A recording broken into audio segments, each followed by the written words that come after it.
never be invited to something like this. He said it in a half serious, half joking tone like he always does when he wants to get his way. Then he finished off by guilting me and saying, Doug, don't ruin this opportunity for us. Please just get through this party for me. I'd never heard anybody talk about my friend that way, but I'd known David for so much longer, so I trusted his judgment. So I nodded my head and called the Uber. We changed in the bathrooms and hopped into the Uber, and David starts recording again. So I have to pretend to be excited again. But once we got off the And that's toxic because, like, if your friend, like, or let's say I have a feeling about something, like a bad feeling about something, you're just telling me, nah, come on, let's go. Don't ruin this for us. Like, that's toxic. Yeah.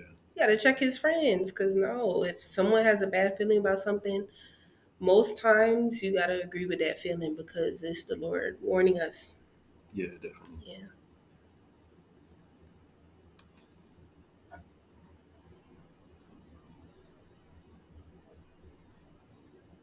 Side streets and started driving up Laurel Canyon, I started getting anxious and internally panicking. If you're not familiar with Laurel Canyon, it's filled with beautiful homes, but at night it's extremely dark and borderline freaky, especially when you consider all the history with the Manson murders in that area. Part of me feels like we're dropping ourselves off into a setup, but once we arrive, all of my worries get washed away. We pull into the driveway and this house is beautiful and extravagant. And everyone waiting in line to walk in is smiling and laughing and friendly. So I get excited again. At the door, they take our phones and have us sign an NDA, which isn't uncommon in house parties like this in LA. And they give...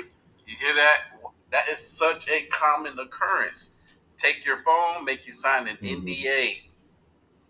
California isn't even real. It's not a real place. Common in house parties like this in LA. And they give us a mask and a name tag with funny aliases. My mask looked like a bear, and David's looked like a bird. My alias was Stardust, which David got a crack out of, and his was Banshee. We enter what you could call like the lobby of the house, and as we're walking in, the apparent host of the party starts giving a speech. This man is very eccentric and outspoken, and he's got the cadence of a late night show host. And I spot the agent that invited us standing right behind him. The speech was basically just encouraging everybody to have fun and explaining the itinerary of the night. Apparently, this was a themed room party, and all of the guests were instructed to move to the next room whenever the grandfather clock chimed. He wrapped up his speech with some cheeky joke, and then one line that still irks me to this day. He said, "Have fun now. Our descent starts at midnight." I tried to give David the eyes that I didn't like where this party was going. This type of behavior from people that I saw as adults made me extremely uncomfortable. The moment the host wrapped up his speech, a couple of workers came out of the doorway. They were holding a couple sets of long poles. All of a sudden, music started playing, and everybody seemed like they knew what was going on. So I just went along with it. So I guess these parties start off with a big game of limbo. It's funny seeing people dressed so nicely playing a silly child's game, but it's even weirder seeing A-list celebrities being so excited to play. Because everybody had masks on, but when somebody that you grew up watching in movies walks by you with a quarter of their face covered, you still know it's them. I was amazed with how inviting and willing to introduce themselves these people were. I was expecting at least an undertone of uppityness, but it seemed like everybody was involving everybody in conversation, and they were frequently introducing themselves to me with their alias, of course. The only thing weird about it was something that I didn't notice until the third person did it. When they shook my hand, they pressed their thumb into the soft part between my thumb and my pointer finger. That's And I only amazing. recognized the pattern That's the because Mason the handshake. third guy gave me a big smile and said, "This must be your first time here." In retrospect, this should have alarmed me, but it seemed like they got friendlier when they realized that it was my first time here. So I didn't really think anything of it. But before I got to ask any follow-up questions about this odd handshake, the first grandfather clock chime went off, and everybody excitedly rushed into the second room. When I finally got in there, I was taken aback by the dramatic decor change. Everything in this room was different shades of blue. The music was romantic and all the furniture was cabana beds and love seats. I stood there for a second trying to realize what was different, but I couldn't put my finger on it until some girl walked by and caressed my shoulder in a really flirty manner. The It's decor giving changed, sex but the way party. everybody was acting was drastically different. Before, everybody seemed to be outgoing and inviting and friendly, but the second they stepped foot into this room, they became touchy, flirty, and suggestive. I was only 19 at the time, so this type of behavior from people that I saw as adults made me extremely uncomfortable, especially when I saw that the cabana beds had curtains that you could close for privacy. And I realized that these people weren't just being suggestive, they meant it. I tried to give David the eyes that I didn't like where this party was going, but he seemed to be really enjoying the female attention, so I was on my own. I basically stayed in perpetual motion and walked laps until the next chime went off, so I didn't have to sit next to anybody for too long and let them get too comfortable. The clock finally went off and everybody rushed to the next room immediately. The weirdest part was the people that were in the private sections didn't even bother redressing except for the mask. I was in no rush to get to the next room, but I could see into it over the crowd of everybody's head. The walls were bright orange, but the smells that were wafting in from that room were amazing. festivities. And when I finally got in there, it was like the Hogwarts feast. It was table after table of the most delicious spreads I've ever seen. There was full tables for seafood, full tables for meats, full tables of sushi, and an entire wall of spirits. I almost started enjoying myself again. Until I saw the way these people were treating this food. They were Hold on, y'all. Real quick, I want y'all to take into account. He called alcohol spirits. There's a reason they call alcohol spirits. Think Yep. about that.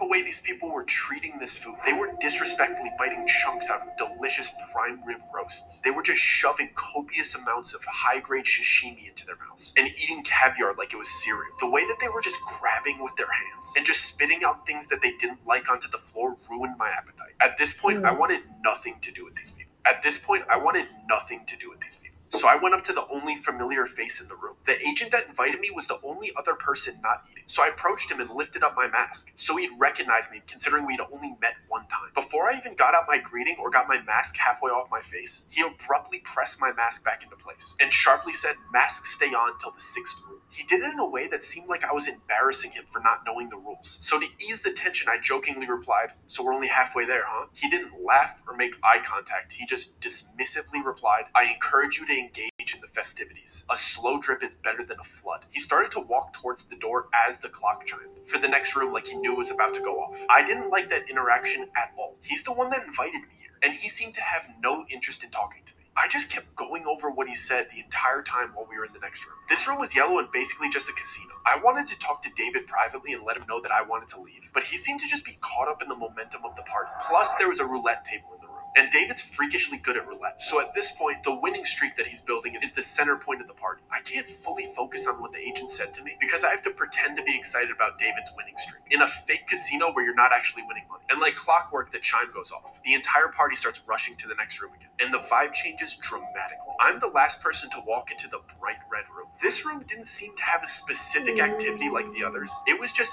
empty and bright red, and everybody was whispering to each other. For a split second, I thought it might be a big game of telephone or something silly like that. But as I started walking through and brushing shoulders with these people and hearing what they were saying to each other, I started questioning everything. The same people that I saw laughing and celebrating and eating together were whispering the most heinous, offensive comments directly to each other. I mean, things that you wouldn't even say behind your friend's back, they were saying it to their face. I'm talking friendship-ending secrets and personal opinions about each other, laced with envy and jealousy. I hurried to a quiet corner because I was sick of hearing everybody's dirty laundry after walking around for a minute and a half. And it all clicked. I knew exactly what this party was. I see the host ask the first person in line a question before having them repeat something that he said. When I tell you I am done with this party, I'm absolutely not doing that. All the dots start connecting in my head while everybody's being horrible to each other around me. I'm trying to recap the whole night and remember the order of each room to solidify my suspicions, but the chime for the next room goes off. This time, everybody gets eerily quiet and calm, like they got all of their venom out. The host of the party announces for all of the newcomers to come to the front. All of the attendees form a single file line in front of the next room's door. There's about 10 other newcomers in front of me and David, and the agent that invited us is standing to the left of the door, and the host of the party is standing to the right. The host has a pile of books on the table next to him. I see the host ask the first person in line a question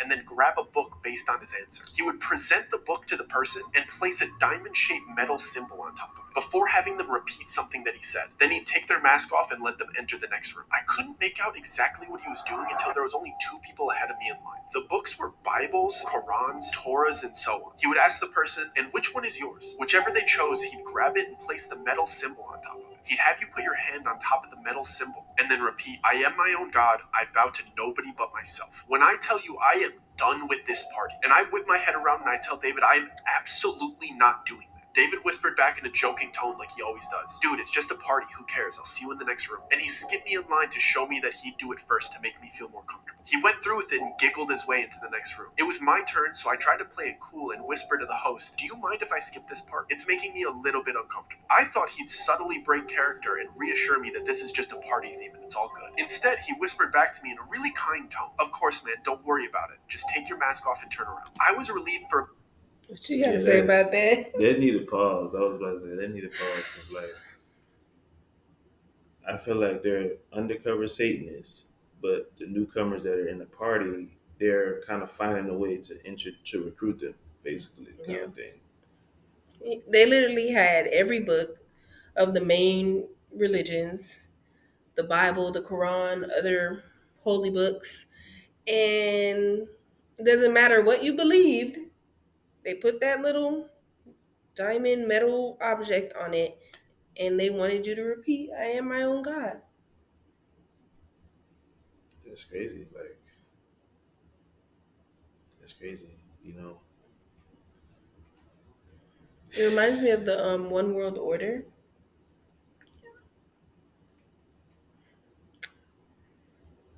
Yeah, this is devious. This is, I can't even describe the word for how evil this is, and just how creepy it is with all these different rooms. I was watching this other video, and the dude was anonymous, and he was saying that he worked at a hotel chain, like very expensive, top flight like hotels, and people would come and throw these parties. Rich people will rent out the whole entire hotel and Yeah. have these type of parties, and each room was a different theme. So it's similar to what he was saying. So the higher up, the elite, they do this. Like, this is a regular thing. And I believe it is a part of what you said, like recruiting people to Satanism, to Freemasonry, and just really devilish top tier, I guess, high societies that rule the world for real. Yeah. So that's crazy. The Bible says Satan is the God of this world. Hmm.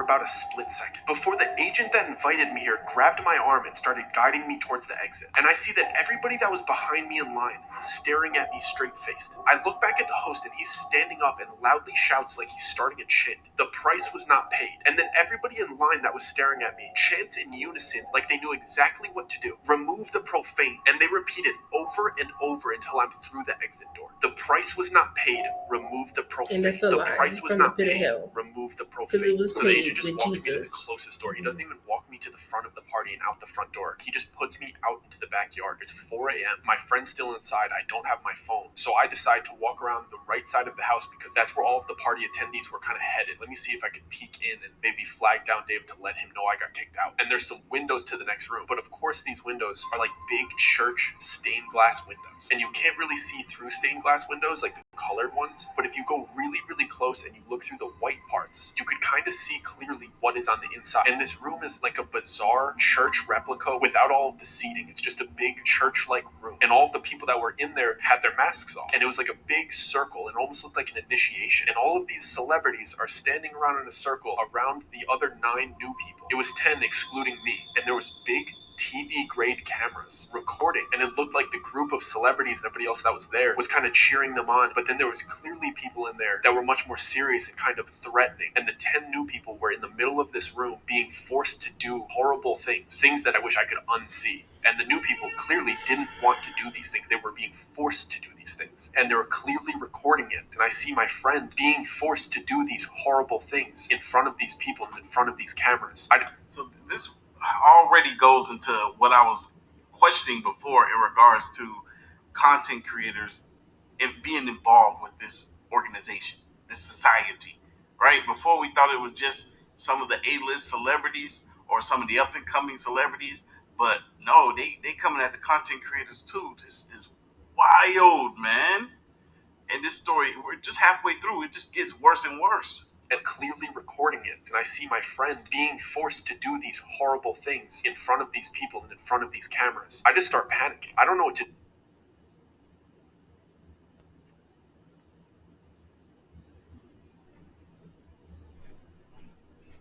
If you don't know how to make chords, this is it. Congratulations. The chords are already made for you. We can drag one. I don't know what to do. So in my head, I'm like, I just need to get out of here. So I start speed walking to the front of the house, and I'm thinking I need to get out of this gate. There's only one street. We're on Laurel Canyon, so it's either I go left and start running towards Studio City, or I go right and start running towards West Hollywood. I'm not about to go knock on other people's doors. I'm just trying to get back to civilization, and I'm trying to remember if we're closer to Studio City or if we're closer to West Hollywood. I don't even know. As I get to the front of the house, one of the employees is standing there, and he's standing in front of a car, and he has my phone. I'm not sure if he knows that I just saw everything, so I'm kind of standing there deer in headlights, but he just politely goes, here's your phone and here's your ride. Don't worry, the driver will take you home. So I take my phone and I sit in the car and I'm trying to gauge to see if this driver has any malicious intent, but he doesn't seem to. And within the first 3 minutes, I know that they don't think I saw anything. They were just getting my stuff prepared and my car prepared to take me home, because they're under the impression that I didn't see anything too bad, and I got kicked out before any horrible things started happening to people inside of this party. So I get in the car and I'm checking my phone, and my phone was fully charged when I got here, so I don't know what they did, but my phone won't turn on. I have to sit through this 30-minute car ride. One of my best friends is back at this party getting mistreated and recorded. Hold on. His phone was fully charged when he got there, and now it's barely turning on. Nah, they went through that man's phone. I don't know what for. What they was looking for, what they found. Blackmail, I don't know, but that's crazy. I'm speechless. This is crazy. It's really happening out here.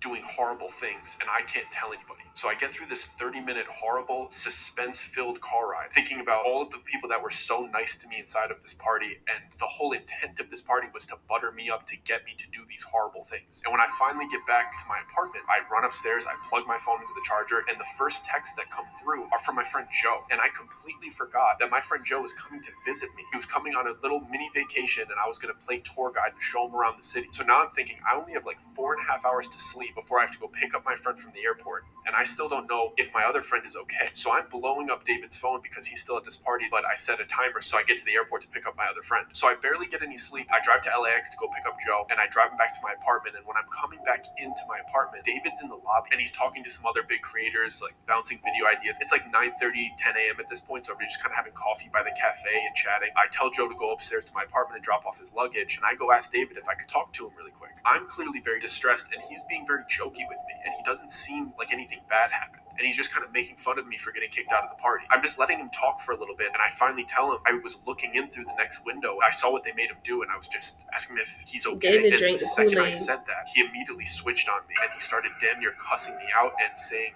friendship-ending things, and his eyes turned from happy and giddy to filled with almost fear and a little bit of betrayal. When he stormed off, he pulled out his phone and he was calling somebody as if he was like reporting something back to them. I immediately start freaking out. I assume that he's telling them that I saw what they did, and now I have my friend upstairs who thinks he's just on vacation when I just saw hyper successful rich people doing unspeakable acts, and they have all of the resources to come after me. They know where I live, and David isn't even on my side because the dirt that they have on him now. I have to pretend that everything's okay to Joe because he flew all the way out here for a vacation, and I don't even really know how bad the situation is. I don't even know how to tell him about everything that happened the night before. And I promised Joe that we were going to go to Runyon Canyon this morning, so he goes and changes into hiking gear, and I drive him over to Runyon Canyon. We do the hike for a few hours, and when we come back and I check my mail, there's another letter from these people, and I take it to the bathroom because I don't even want Joe to see it, and it's a screenshot of the surveillance footage of me looking in through the window, and a little handwritten note, just a reminder of the worst mistake you've ever made. Curiosity killed the cat. And I start freaking out. I know that David just betrayed me and told them that I saw, and now they have proof that And I now saw. they Now I'm just manipulating a walking him. liability to them,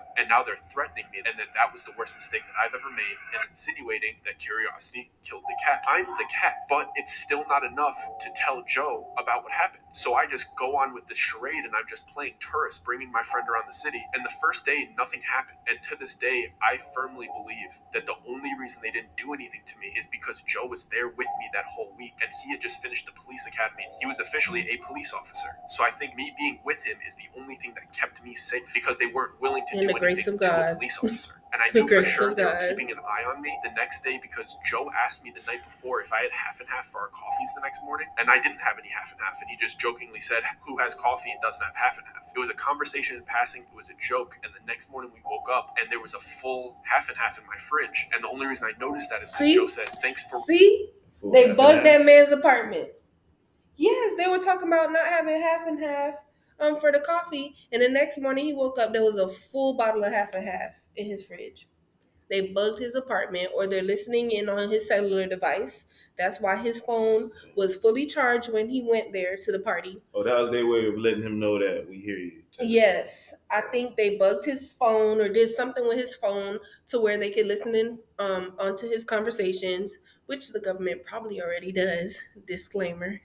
Yeah. But yeah, they did something to that man's phone or to his apartment. This is crazy.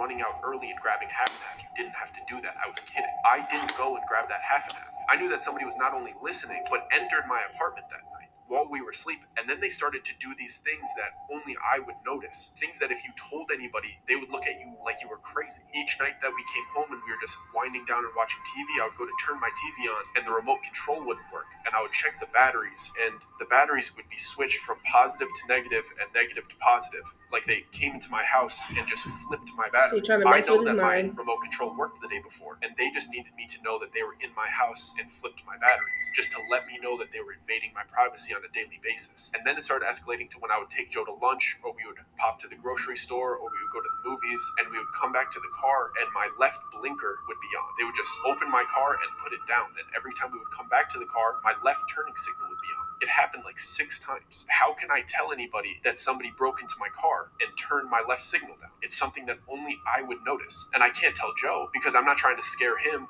And it's also something that I don't even think he would take seriously. He would probably say, you probably hit it down when you were stepping out of the car. And then things started to pick up. They started to do very specific things to me that weren't just by chance. We came home one day and I locked the door behind me like I was doing every time because I was super, super paranoid. My apartment door lock just locked swiftly. My apartment door lock doesn't lock swiftly. I would have to like press into it and jiggle it and force it to lock. And it's been like that since I moved in. And it had this sharp little nub on the front that I would feel with my thumb every single day. And one of the days we came home and it just smoothly locked and the nub wasn't there. So they were letting me know that I can't even lock them out. But how do I tell anybody that they're doing this to me? Because they would just say the apartment was probably aware of it and changed it. And I still wasn't able to tell Joe because I would think that he would come to the same conclusion. But then the next day, we go to the car to go to breakfast and we get into my old car that I've had for 5 or 6 years at the time. And I grab my gear shifter and I go to pull it into reverse and it smoothly goes from park to reverse. And my gear shifter doesn't smoothly go from park to reverse. You have to wiggle it in a certain way. You have to press the button with your thumb in a certain way change to your get it main into gear? reverse. I only know this because I drove this car every single day for 5 years. And this gear shifter is pretty much broken. It's an old car. And that morning I got... All right, y'all. I'm Mike, Bria, and we are Temple's Reaction. And this is part 2 of I Wish I Never Went to This Party. And we're going to just end up watching the rest of this. And so y'all tune in, stay tuned, Part and 2. don't leave.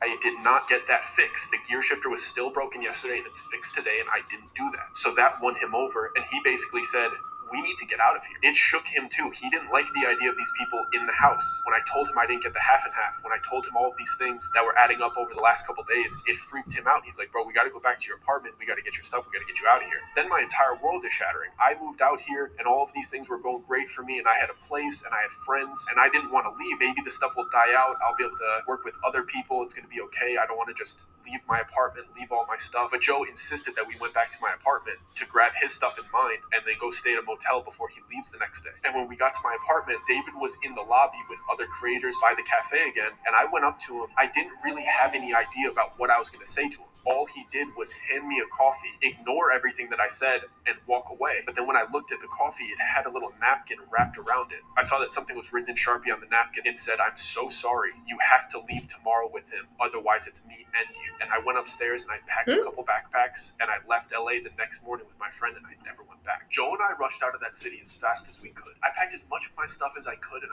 we just started driving. We were both genuinely scared for our safety at that point. So we decided to skip Joe's scheduled flight and just drive to Las Vegas. And then we were just going to fly home from there. There was something that just felt comforting about being out of the state. Not to mention, Joe wanted a real briefing about what went down. Because I had just basically told him the cliff notes and begged him to believe me, so that we could pick up and leave as soon as possible. For the first 2 hours of the drive, we primarily kept our heads on a swivel and just made sure that we didn't take any wrong turns to further extend this trip. There were a few cars that made me feel like we were being followed, but it was just my paranoia enhancing an A-type personality driver into a stalker. Once we were out of California state lines and into Nevada, we could both finally exit. I felt real relief wash over me for the first time since I got kicked out of that party. We stopped about 15 minutes into Nevada at a pit stop. We used their Wi-Fi to book a hotel for Vegas that night, along with the plane tickets for the next morning. Once we had our escape plan fully booked, Joe just started laughing, and I couldn't help but just start laughing too. We shared a lot of crazy stories growing up, and we always seemed to find ourselves in sticky situations together. So it was just hilarious that his fun trip to visit me turned into this. It felt really good to laugh about it because it made me feel like it was finally over. We got back into the car to continue our drive, and Joe playfully said, "So you have 1 hour to explain to me why we're fleeing Los Angeles over some half and half and a gear shifter before we get to Vegas and we make this trip worth it." I realized how bizarre this whole situation must have looked from his perspective. He flew in for a fun vacation and arrived to see his friend in a crisis. As I started to explain to him the series of events, things really started to click for me, especially with his input as a police officer. I'm going to recap some of the events that I had already explained, but with the conclusions that we came to together. Clearly, the man that invited us to the party was a predator, and we were just perfect targets for him.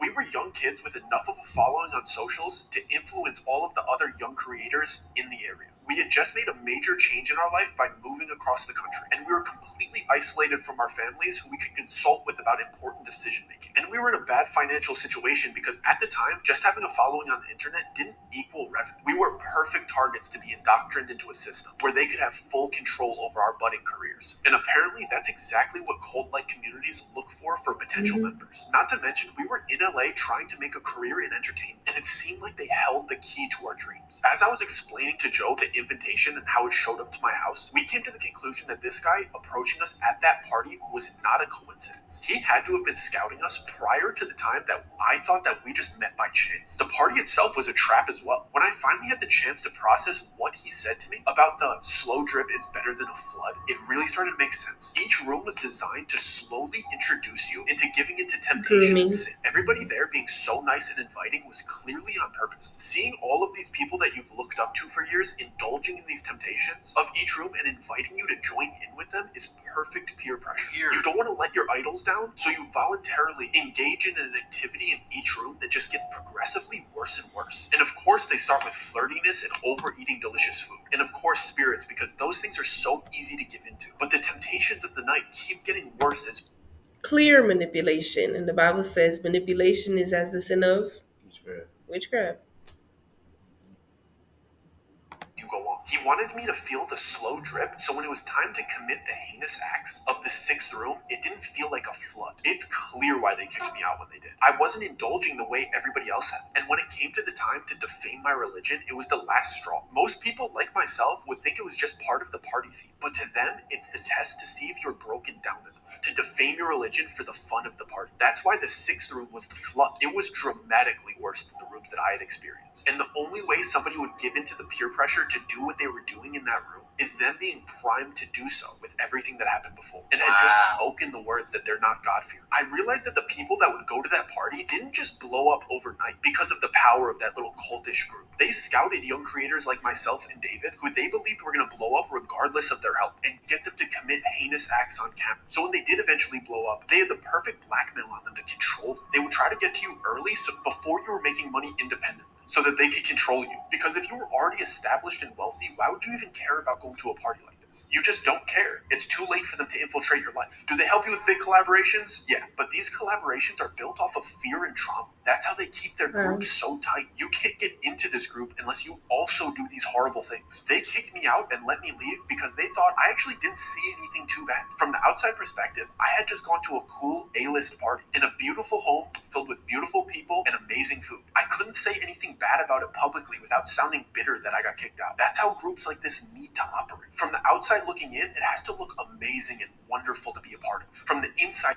they need blackmail that's so bad on you that you can never speak out against it without getting your reputation destroyed. It made sense why they went after me the way they did. They need to do things to me that only I would notice because they couldn't be seen openly harassing me. It would make them look bad. So they had to infiltrate my privacy and scare me secretly. I still don't know how far they would have gone to get me to leave the city. If they would get violent or try to get me to fall victim to an accident. But they wanted to scare me out of the city. And I thought back to my very kind friend that warned me about this part and how secretive he was being about how much he knew about it. He couldn't just openly say how weird those people were because it would make him a target. He just knew that if he kindly declined their offers and acted like he knew nothing about them, he could go about pursuing his career unbothered. And it really made sense why they would target potential big creators as well. Because if the kid with the most clout is a part of this group, and the only way to collaborate with him was to go through the same indoctrination, they would be able to control an entire generation of creators. To be honest, they're very good at what they do. There was a clear system that they followed, and the way that they approached harassing me out of the city, it was done at a professional level. Joe told me that it's called gang stalking, and that most of the time, it actually isn't happening. And what I mean by that is most of the time that somebody reports that a crime like this is being committed, it's actually a paranoid schizophrenic having an episode. So they harass you in a way that even the police department would consider it a mental disorder, opposed to gang stalking. Everything about the way these people operate is cult-like, and everything that they do is intentional. I was never even a conspiracy theorist or anything like that, but my perspective on show business in Hollywood completely changed on the way to Vegas. All the dots connected, and I saw how truly evil some people in that industry actually are.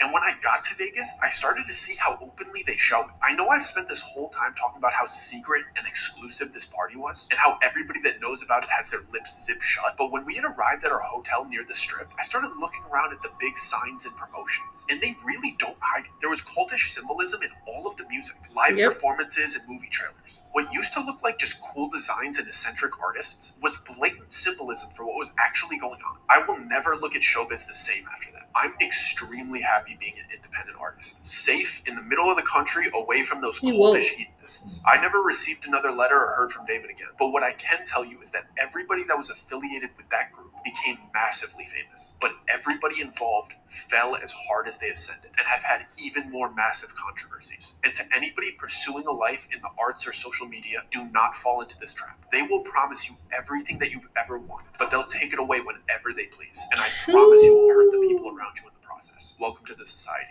Guys, if you enjoyed this story and you want to watch more, I have plenty of full stories and episodes on the channel. We have the Stairs, the Giggler, and we got a couple more comments. So if you haven't subscribed already, I would deeply appreciate it if you did. Of course, like this video. I'm an independent artist, so your likes and subscribes and comments mean way more to me than they would to a cultish hedonist.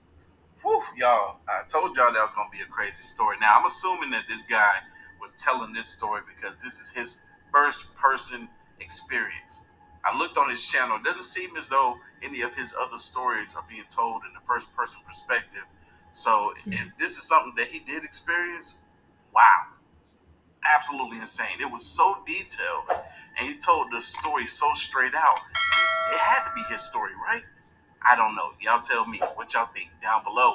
Nonetheless, like I said, I'm gonna have his channel link so y'all can check out some more of his stories. He got some great stories on the channel. But anyway, I'm gonna catch y'all in the next one. See you.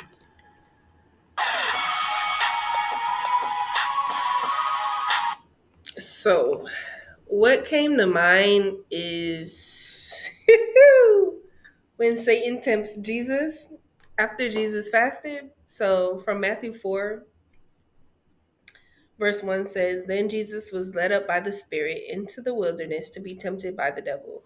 And when he had fasted 40 days and 40 nights, afterward he was hungry. Now, when the tempter came to him, he said, If you are the Son of God, command that these stones become bread. But he answered and said, It is written, Man shall not live by bread alone, but by every word that proceeds from the mouth of God. Then the devil took him up to the holy city, set him on the pinnacle of the temple, and said to him, If you are the Son of God, throw yourself down.